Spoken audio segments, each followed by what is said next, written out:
Tai kas visų pirma lėmė, jog šiandien laimėjot?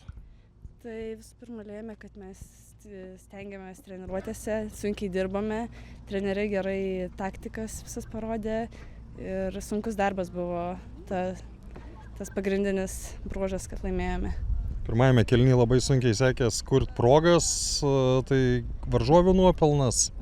Varžovės tikrai stengiasi, tačiau prisidėjo karštis, oro sąlygos, klimatas ir jog vis tiek dar reikėjo įsižaisti šiek tiek. Varžovės, kadangi buvo šiek tiek sudariusios tokį autobusą, tai reikėjo iš toliau smūgiuoti, o mūsų bruožas komandos tai labiau yra iš arti spirti, tai šiek tiek dėl to. Kada pajutot, kad perlaužėt rungtynes?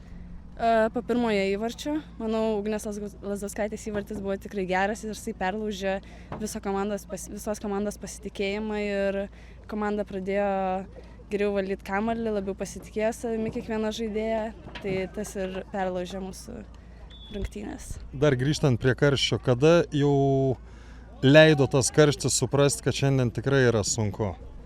Aš manau, pirmos rungtynės minutės buvo tikrai sunkios, iš karto buvo tas karštis prasidėjęs, per apšalimą irgi jautėsi tikrai, tačiau einant laikui rungtynės mes tiesiog tą karštį kaip ir tiesiog atvėso kaip ir, arba mes įpratome su to karščiu žaisti.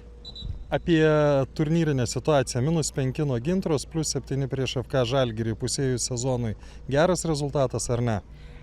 Manau, neblogas, bet vis tiek mes siekiame pirmos vietos ir norėtume laimėti prieš Gintrą ir visas likusias komandas. Ir jokios lygiosios mums nėra geras rezultatas.